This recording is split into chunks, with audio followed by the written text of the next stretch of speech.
It's Adhar, your mentor from English Ka Tuition Instagram channel, and today we are going to see the fourth chapter of Vistas, The Enemy by Pearl S. Buck.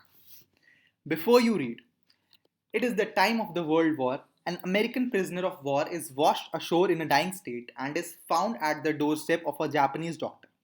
Should he save him as a doctor or hand him over to the army as a patriot? Start. Doctor Sadao Hoki's house was built on a spot of the Japanese coast where as a little boy he had often played. The low square stone house was set upon rocks well above a narrow beach that was outlined with bent pines. As a boy, Sadao had climbed the pines, supporting himself on his bare feet as he had seen men do in the South Seas when they climbed for coconuts. His father had taken him often to the islands of those seas, and never had he failed to say to the little brave boy at his side, "Those islands yonder, they are the stepping stones to the future of Japan." "Where shall we step from them?" Sadao has asked seriously. "Who knows?" his father had answered. "Who can limit our future? It depends on what we make it." Sadao had taken this into his mind as he did everything his father said. His father, who never joked or played with him, but who spent infinite pains upon him, who was his only son. Sadao knew that his education was his father's chief concern. For this reason, he had been sent at 22 to America to learn all that could be learned of surgery and medicine. He had come back at 30, and before his father died, he had seen Sadao become famous not only as a surgeon but as a scientist, because he was perfecting a discovery which would render wounds entirely clean. He had not been sent abroad with the troops. Also, he knew there was some slight danger that the old general might need an operation for a condition for which he was now being treated medically, and for this possibility, Sadao was being kept in Japan. Clouds were rising from the ocean now. The unexpected warmth of the past few days had at night drawn heavy fog from the cloud waves. Sadao watched myths hide outlines of a little island near the shore and then come creeping up the beach below the house, wreathing around the pines. In a few minutes, fog would be wrapped about the house too. Then he would go into the room where Hannah, his wife, would be waiting for him with the two children. But at this moment, the door opened and she looked out, a dark blue woolen houri over her kimono. She came to him affectionately and put her arm through his as he stood, smiled, and said nothing. He had met Hannah in America, but he waited to fall in love with her until he was sure she was Japanese. His father would never have received her unless she had been pure in her race. He wondered often whom he would have married if he had not met Hannah, and by what luck he had found her in the most casual way, by chance literally, at an American professor's house. The professor and his wife had been kind people anxious to do something for those few foreign students, and the students, though bored, had accepted this kindness. Sadao had often told Hannah how nearly he had not gone to Professor Harley's house that night. The rooms were so small, the food so bad, the professor's wife so voluble. But he had gone, and there he had found Hannah, a new student, and had felt he would love her if it were at all possible. Now he felt her hand on his arm and was aware of the pleasure it gave him, even though they had been married years enough to have the two children, for they had not married heedlessly in America. They had finished their work at school and had come home to Japan, and when his father had seen her, the marriage had been arranged in the old Japanese way. Although Sadao and Hannah had talked everything over beforehand, they were perfectly happy. She laid her cheek against her arm. It was at that moment that both of them saw something black coming out of the mist. It was a man. He flung up out of the ocean. Flung, it seemed, to his feet by a breaker. He staggered a few steps, his body outlined against the mist, his arms above his head. Then the curled mist hid him again. Who is that? Hannah cried. She dropped Sadao's arm and they both leaned over the railing of the veranda. Now they saw him again. The man was on his hands and knees, crawling. Then they saw him fall on his face and lie there. A fisherman, perhaps, Sadao said, washed from his boat. He ran quickly down the steps and behind him Hannah came, her wide sleeves flying. A mile or two away on the either side there were fishing villages, but there was only the bare and lonely coast, dangerous with rocks. The surf beyond the beach was spiked with rocks. Somehow the man had managed to come through them. He must be badly torn. They saw when they came towards him that indeed it was so. The sand on one side of him had already a stain of red soaking through. He is wounded, Sadao exclaimed. He made haste to the man who lay motionless, his face in the sand, an old cap stuck to his head soaked with seawater. He was in the wet rags of garments. Sadao stopped, Hannah at his side, and turned the man's head. They saw the face. A white man, Hannah whispered. Yes, it's a white man. The wet cap fell away, and there was his wet yellow hair, long as though for many weeks it had not been cut, and upon his young and tortured face was a rough yellow beard. He was unconscious and knew nothing that they did for him. Now Sadao remembered the wound, and with his expert fingers he began to search for it. Blood flowed freshly at his touch. On the right side of his lower back, Sadao saw that a gun wound had been reopened. The flesh was blackened with powder. Sometime not many days ago, the man had been shot and had not been tended.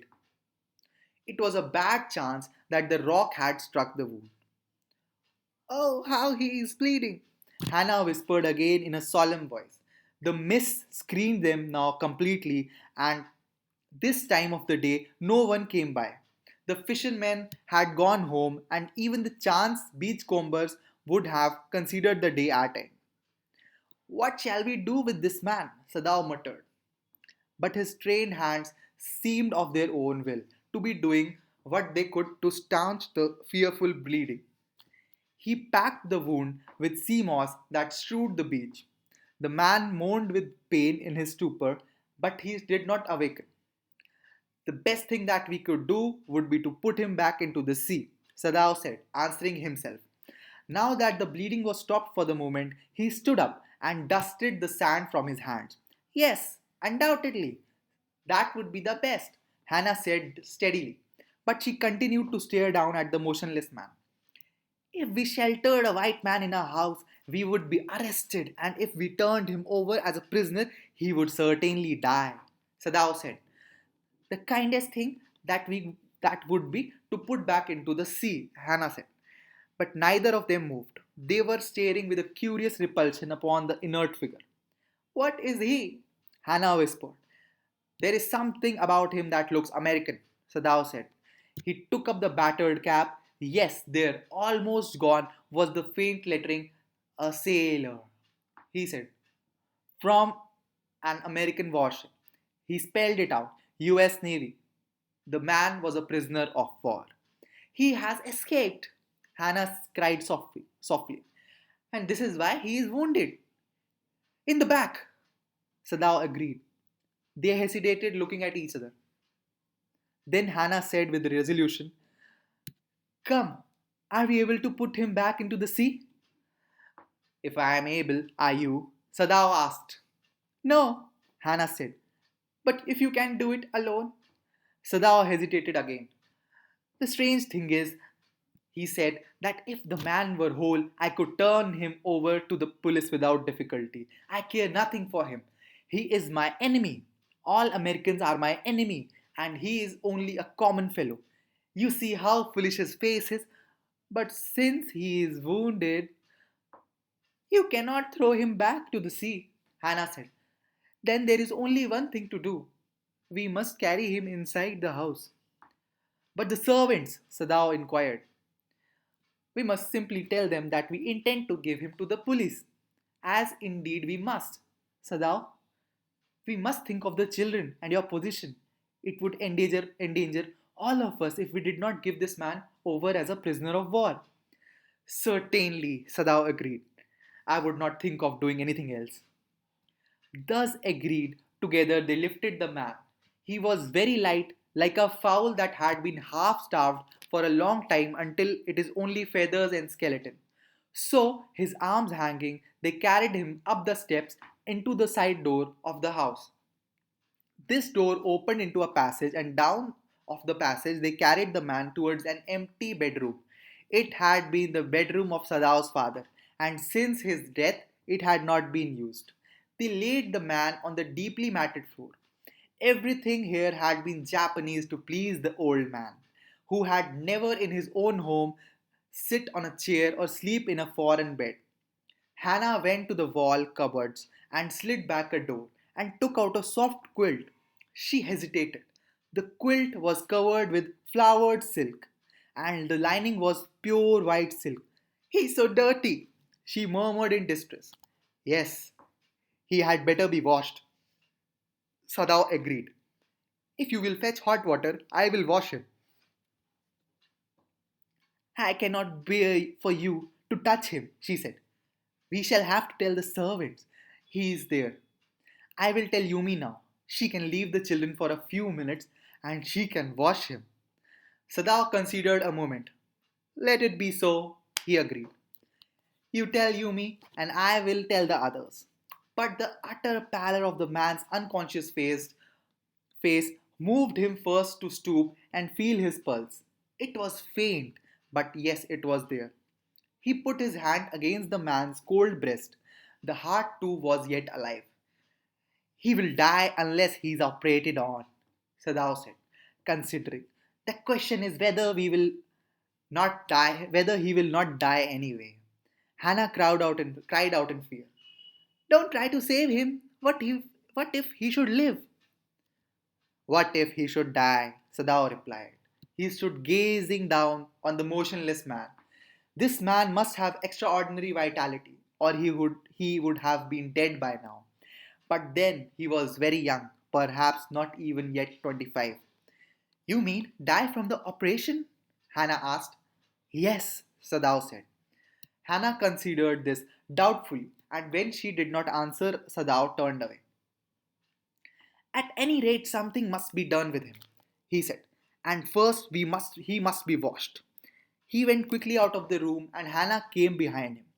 She did not wish to be left alone with the white man. He was the first she had seen since she left America, and now she seemed to have nothing to do with those whom she had known there. Here he was, her enemy, a menace, living or dead. She turned to the nursery and called, Yumi! But the children heard her voice and she had to go in for a moment and smile at them and play with the baby boy, now nearly 3 months old. Over the baby's soft black hair, she motioned with her mouth. Yumi, come with me. I will put the baby to bed, Yumi replied. He is ready. She went with Yumi into the bedroom next to the nursery and stood with the boy in her arms while Yumi spread the sleeping quilts on the floor and laid the baby between them. Then Hannah led the way quickly and softly to the kitchen. The two servants were frightened at what their master had just told them. The old gardener, who was also a house servant, pulled a few hairs on his upper lip. The master ought not to heal the wound of this white man, he said bluntly to Hannah. The white man ought to die. First he was shot, then the sea caught him and wounded him with her rocks. If the master heals what the guns did and what the sea did, they will take revenge on us. I will tell you what you say, Hannah replied courteously. But she herself was also frightened. Although she was not superstitious as the man was, could it ever be well to help an enemy? Nevertheless, she told Yumi to fetch the hot water and bring it to the room where the white man was. She went ahead and slid back the partitions. Sadao was not there yet. Yumi, following, put down her wooden bucket and then she went over to the white man. When she saw him with her thick lips folded themselves into stubbornness. I have never washed a white man, she said, and I will never, and I will not wash a dirty a one now. Hannah cried at her severely. You will do what your master commands you. There was so fierce a look of resistance upon Yumi's round dull face that Hannah felt unreasonably afraid. After all, if the servants should report something that was not as it happened. Very well, she said with dignity. You understand we only want to bring him to his senses so that we can turn him over as a prisoner. I will have nothing to do with it, Yumi said. I am a poor person and it is not my business. Then please, Hannah said gently, return to your work. At once Yumi left the room. But this left Hannah with the white man alone. She might have been too afraid to stay had not her anger at Yumi's stubbornness now sustained her. Stupid Yumi, she muttered fiercely. Is this anything but a man? And a wounded, helpless man? In the conviction of her own superiority, she bent impulsively and untied the knotted rugs that kept the white man covered. When she had his breast bare, she dipped the small clean towel that Yumi had brought into the steaming hot water and washed his face carefully. The man's skin, though rough with exposure, was of a fine texture and must have been very blond when he was a child. While she was thinking these thoughts, though not really liking the man better now that he was no longer a child, she kept on washing him until his upper body was quite clean. But she dared not turn him over. Where was Sadao?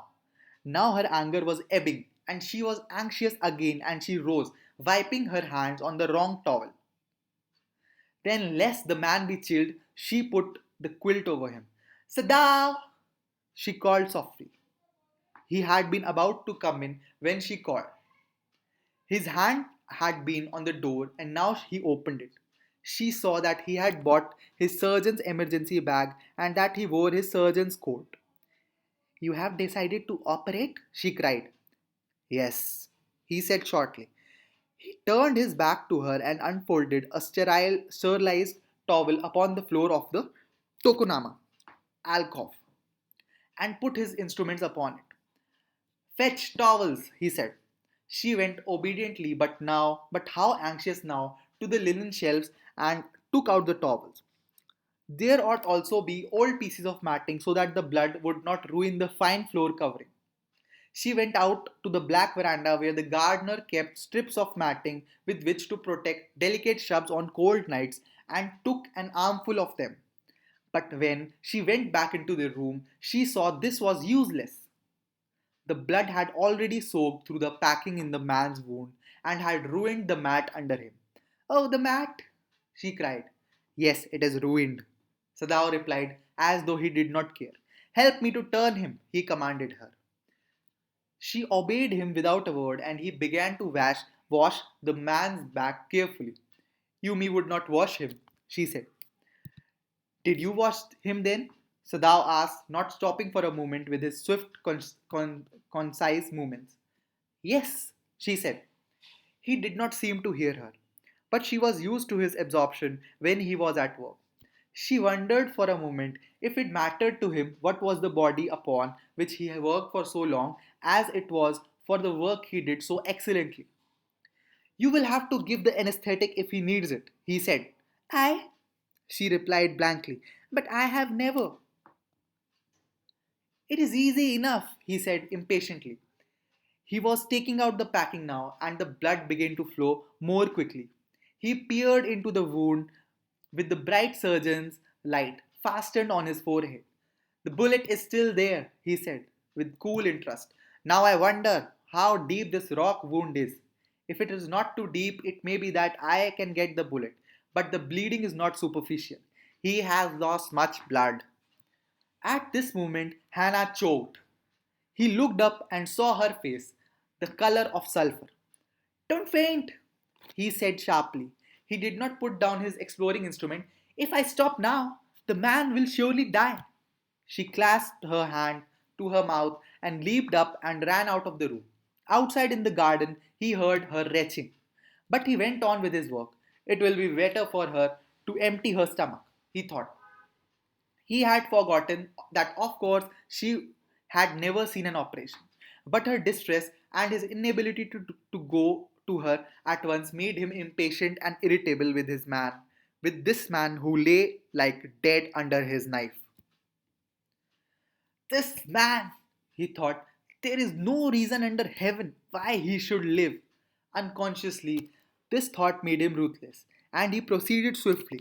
In his dream, the man moaned, but Sadao paid no heed except to mutter to him. Groan, he muttered. Groan if you like. I am not doing this for my own pleasure. In fact, I do not know why I am doing it. The door opened and there was Hannah again. Where is the anesthetic? She asked in a clear voice. Sadao motioned with his chin. It is as well that you came back, he said. This fellow is beginning to stir. She had the bottle and some cotton in her hand. But how shall I do it? She asked.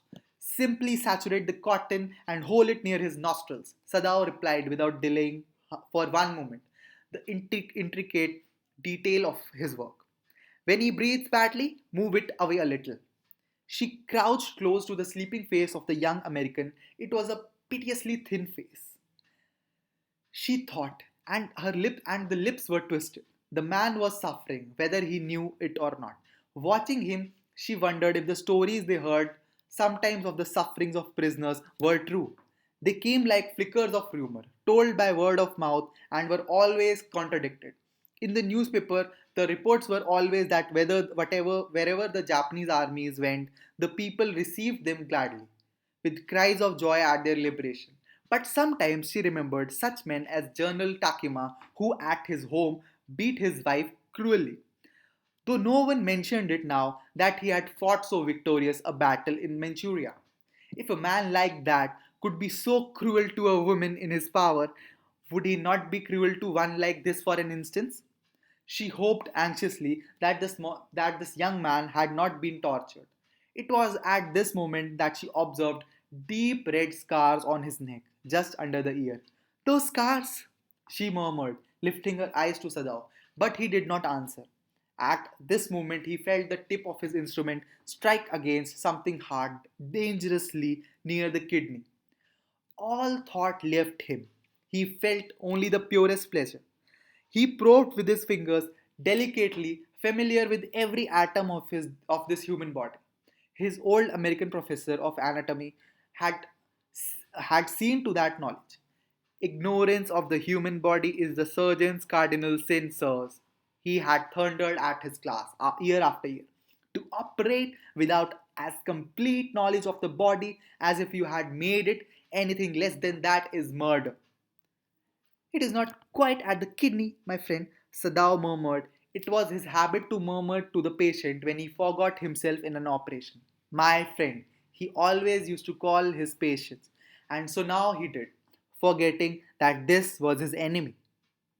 Then, quickly, with the cleanest and most precise of incisions, the bullet was out. The man quivered, but he was still unconscious. Nevertheless, he muttered a few English words. Guts! He muttered, choking. They have got my guts.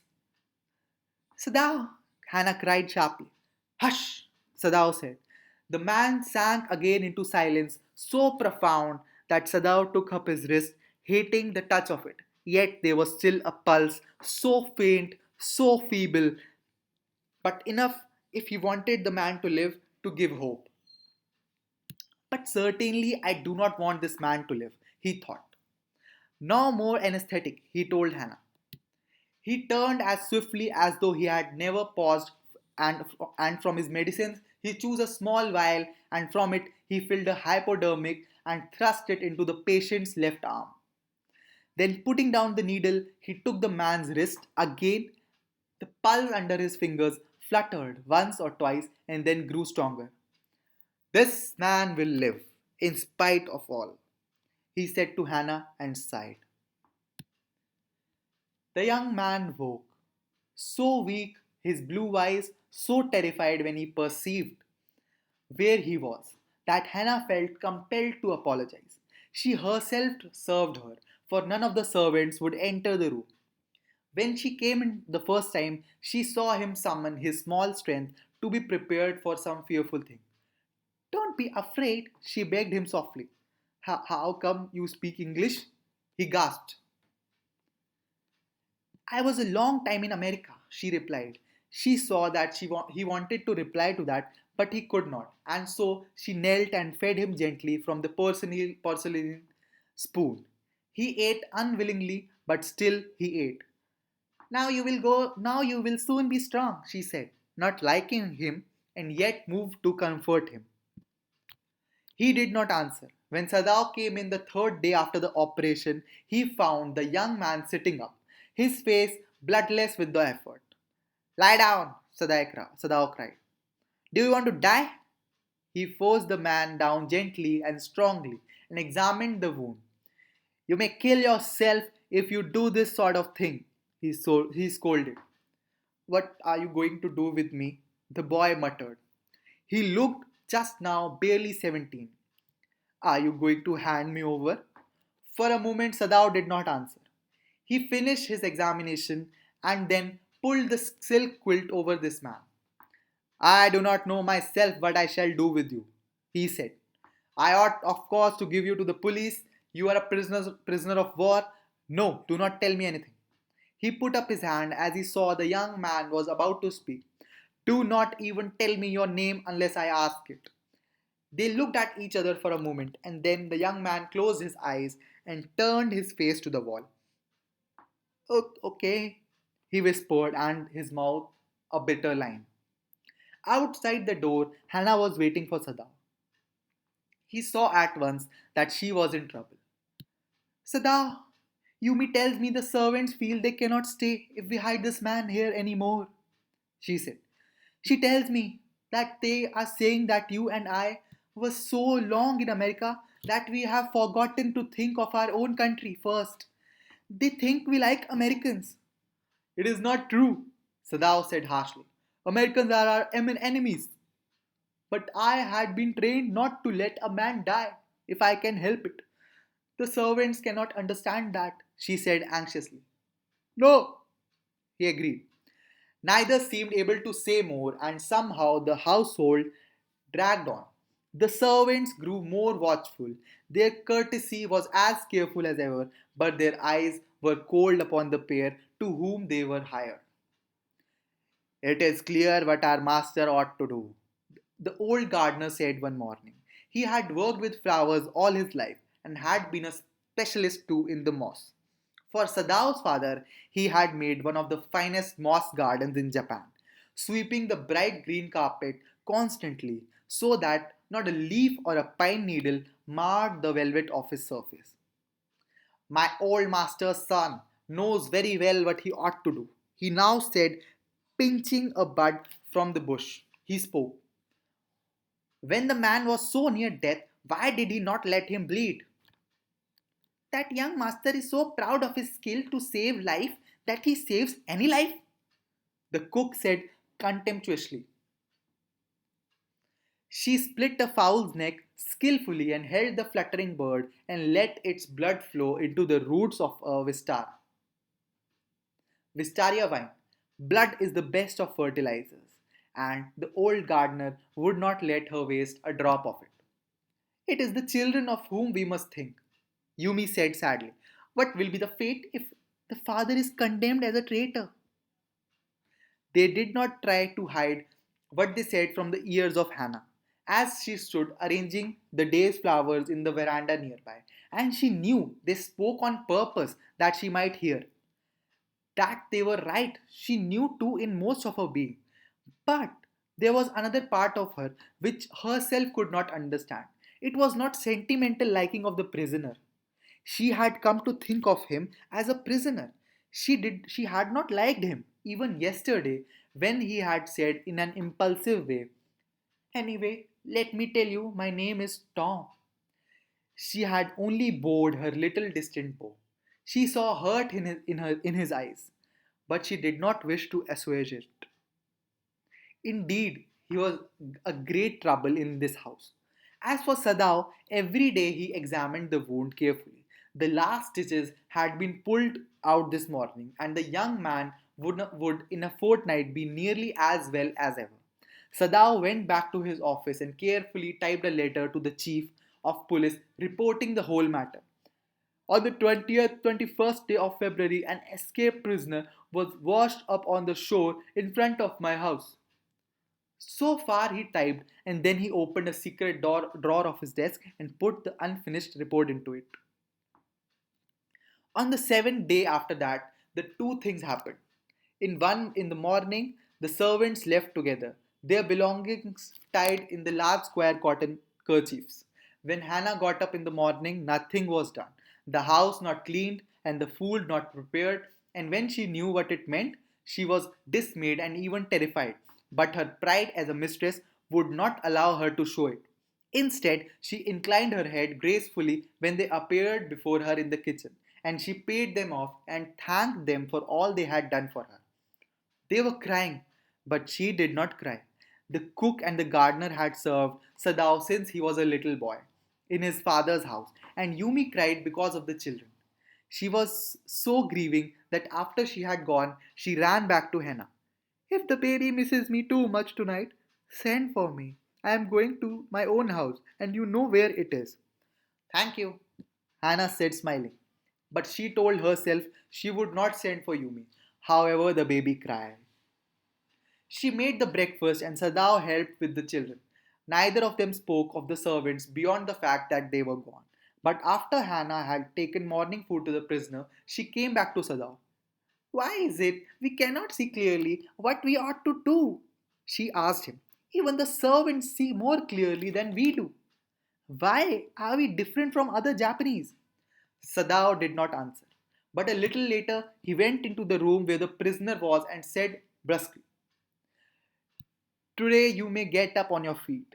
I want you to stay up only 5 minutes at a time. Tomorrow you may try it twice as long. It would be well that you get back your strength as quickly as possible. He saw the flicker of terror on the young face that was still very pale. Okay, the boy murmured. Evidently, he was determined to say more. I feel I ought to thank you, doctor, for having saved my life. Don't thank me too early, Sadao said coldly. He saw the flicker of terror again in the boy's eyes. Terror as unmistakable as an animal's. The scars on his neck were crimson for a moment. Those scars, what were they? Sadao did not ask. In the afternoon, the second thing happened. Hannah, working hard on her unaccustomed labor, saw a messenger come to door in an official uniform. Her hands went weak and she could not draw her breath. The servants must have told already. She ran to Sadao, gasping, unable to utter a word. But by then the messenger had simply followed her through the garden, and there he stood. She pointed at him helplessly. Sadao looked up from his book. He was in his office, the other partition of which was thrown open to the garden for southern sunshine. What is it? He asked the messenger, and then he rose, seeing the man's uniform. You are to come to the palace. You are to come to the palace, the man said. The old general is in pain again. Oh, Hannah breathed. Is that all? All? The messenger exclaimed. Is it not enough? Indeed it is, she replied. I am very sorry. When Sadao came to say goodbye, she was in the kitchen, but doing nothing. Nothing. The children were asleep and she sat merely resting for a moment, more exhausted from her fright than from work. I thought they had come to arrest you, she said. He gazed down into her anxious eyes. I must get rid of this man for your sake, he said in distress. Somehow I must get rid of him. Sadao goes to the general. Of course, the general said weakly. I understand fully, but this is because I once took a degree in Princeton. So few Japanese have. I care nothing for the man, Excellency, Sadao said. But having operated on him with such success. Yes, yes, the general said. It only makes me feel you more indispensable to me. Evidently, you can save anyone. You are so skilled. You say you think I can stand one more such attack as I have today? Not more than one, said Sadao. Then certainly I can allow nothing to happen to you, the general said with anxiety. His long, pale Japanese face became expressionless, which meant that he was in deep thought. You cannot be arrested, the general said, closing his eyes. Suppose you were condemned to death and the next day I had have to have my operation? There are other surgeons, Excellency, Sadao suggested. None I trust, the general replied. The best ones have been trained by Germans and would consider the operation successful even if I died. I do not care for their point of view, he sighed. It seems a pity that we cannot better combine the German ruthlessness with the American sentimentality. Then you could turn your prisoner over to execution, and yet I could be sure you would not murder me while I was unconscious. The general laughed. He had an unusual sense of humor. As a Japanese, could you not combine these two foreign elements? He asked. Sadao smiled. I'm not quite sure, he said, but for your sake, I would be willing to try, Excellency. The general shook his head. I had rather not be the test case, he said. He felt suddenly weak and overwhelmed with the cares of his life as an official in times such as these when repeated victory brought great responsibilities all over the South Pacific. It is very unfortunate that this man should have washed up on your doorstep, he said irritably. I feel it so myself, Sadao said gently. It would be best if he could be killed quietly, the general said. Not by you, but by someone who does not know him. I have my own private assassins. Suppose I send them, two of them, to your house tonight or better, any night. You need know nothing about it. It is now warm. What would be more natural than you should leave the door or outer partition of the white man room open to garden while he sleeps? Certainly, it would be very natural, Sadao agreed. In fact, it is so left open every night. Good, the general said, yawning. There are several capable assassins that make no noise and they know the trick of inward bleeding. If you like, I can even have them remove the body. Sadao considered. That perhaps would be the best, Excellency, he agreed, thinking of Hannah. He left the general's presence and then went home, thinking over the plan. In this way, the whole thing would have been taken out of his hands. He would tell Hannah nothing since she would be timid at the idea of assassins in the house, and yet certainly such persons were essential in an absolute state such as Japan was. How else could the rulers deal with those who opposed them? He refused to allow anything but reason to be the atmosphere of his mind as he went into the room where the American was in his bed. But as he opened the door, to his surprise, he found the young man out of bed and preparing to go into garden. What is this? He exclaimed. Who gave you permission to leave your room? I am not used to waiting for permission, Tom said gaily. Gosh, I feel pretty good again. But will the muscles on this side always feel stiff? Is it so? Sadao inquired, surprised. He forgot all else. Now I thought I had provided against that, he murmured. He lifted the edge of the man's shirt and gazed at the healing scar. Massage me do it, he said, if exercise does not. It won't bother me much, the young man said. His young face was gaunt under the stubbly blond beard. Say, doctor, I have got something I want to say to you. If I had not met a Jap like you, well, I would not be alive today. I know that. Sadao bowed, but he could not speak. Surely I know that, Tom went on warmly. His big thin hands gripping a chair were white at the knuckles. I guess if all Japs were like you, there would have not been a war. Perhaps, Sadao said with difficulty. And now I think you had better go to bed. He helped the boy back into the bed and then bowed. Good night, he said. Sadao slept badly that night. Time and time again he woke, thinking he heard the rustling of footsteps, the sound of a twig broken, or a stone displaced in the garden. A noise such as men might make who carried a burden. The next morning he made the excuse to go first into the guest room. If the American were gone, he would then simply tell Hannah that so the journal had directed. But when he opened the door, he saw at once that there on the pillow was the shaggy blonde head. He could hear the peaceful breathing of sleep, and he closed the door again quietly. He is asleep, he told Hannah. He is almost well to sleep like that. What shall we do with him? Hannah whispered her old refrain. Sadao shook his head. I must decide in a day or two, he promised. But certainly he thought the second night must be the night. There rose a wind that night, and he listened to the sounds of bending bows and whistling partitions. Hannah woke too. What?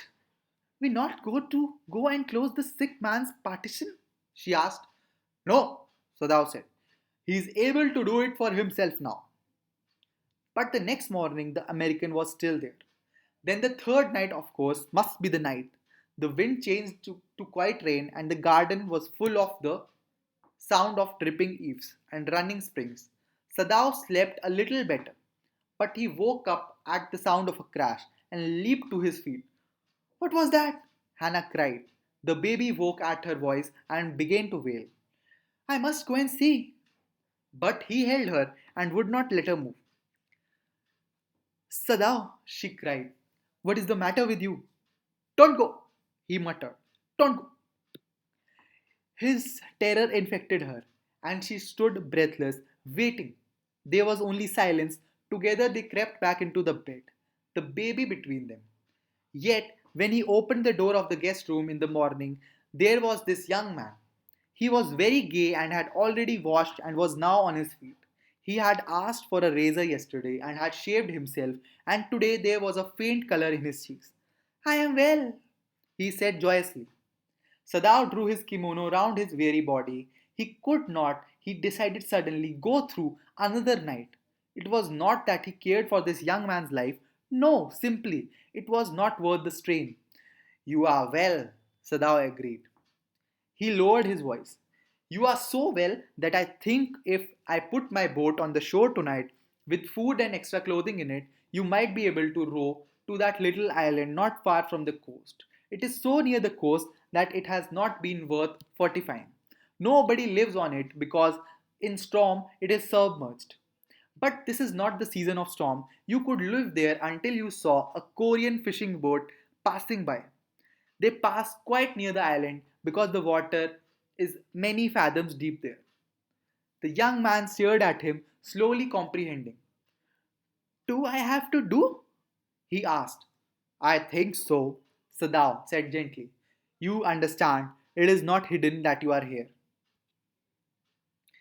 The young man nodded in perfect comprehension. Okay, he said simply. Sadao did not see him again until evening. As soon it was dark, he had dragged the stout boat down to the shore, and in it he put food and bottled water that he had bought secretly during the day, as well as two quilts he had bought as at a pawn shop. The boats he tied to a post in the water, for the tide was high. There was no moon, and he worked without a flashlight. When he came to the house, he entered as though he were just back from his work, and so Hannah knew nothing. Yumi was here today, she said as she served him supper. Though she was so modern, she still did not eat with him. Yumi cried over the baby. She went over with a sigh. She misses him so. The servants will come back as soon as the foreigner is gone, Sadao said.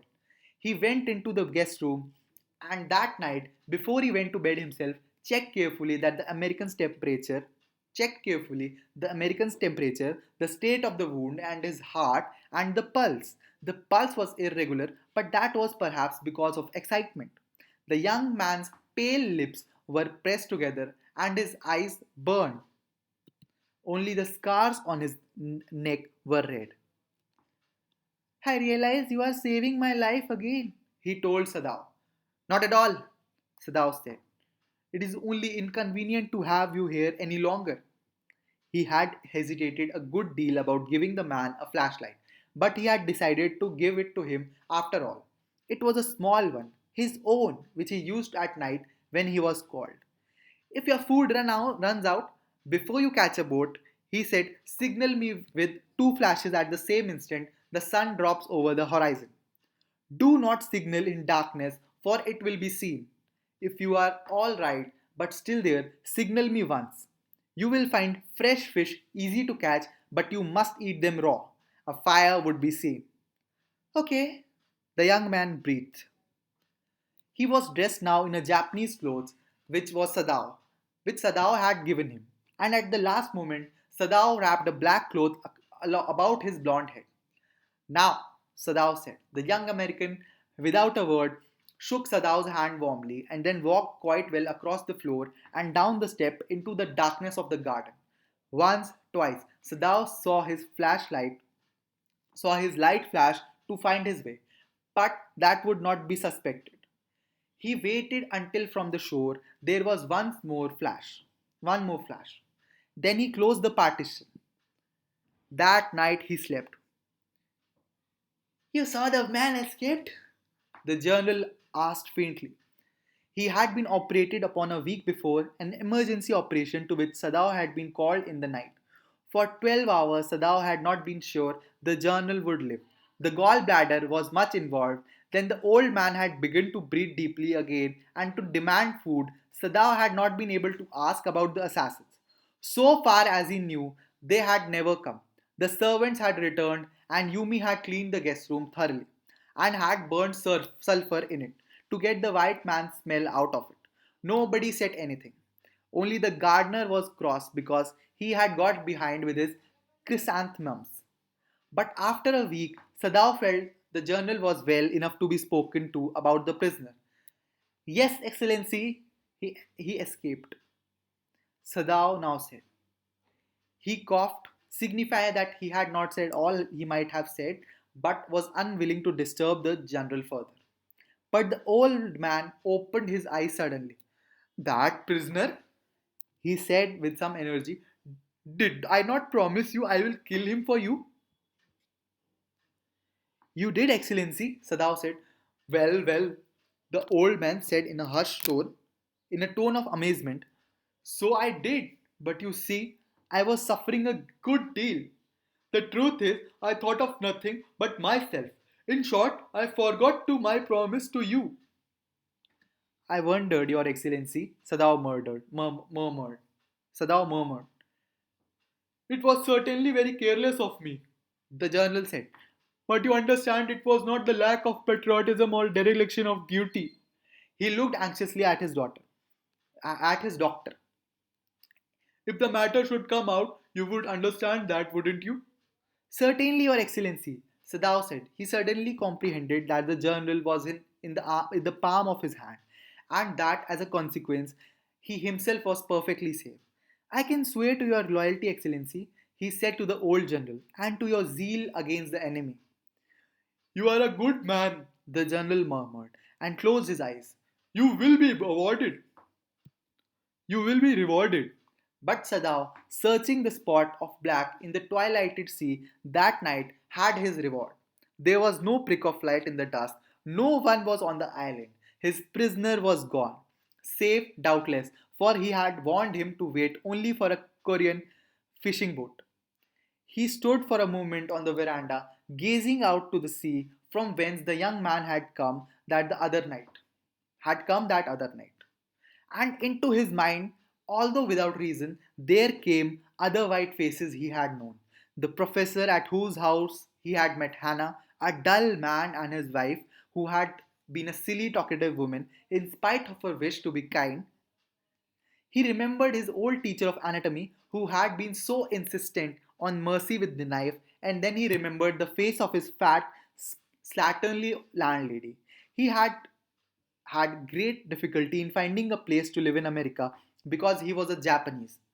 The Americans were full of prejudice, and it had been bitter to live in it, knowing himself their superior. How he had been despised, the ignorant and dirty old woman who had at last consented to house him in her miserable home. He had once tried to be grateful to her because she had in her last year nursed him through influenza, but it was difficult, for she was no less repulsive to him in her kindness. Now he remembered the youthful, haggard face of his prisoner, white and repulsive. Strange, he thought. I wonder why I could not kill him. Thank you.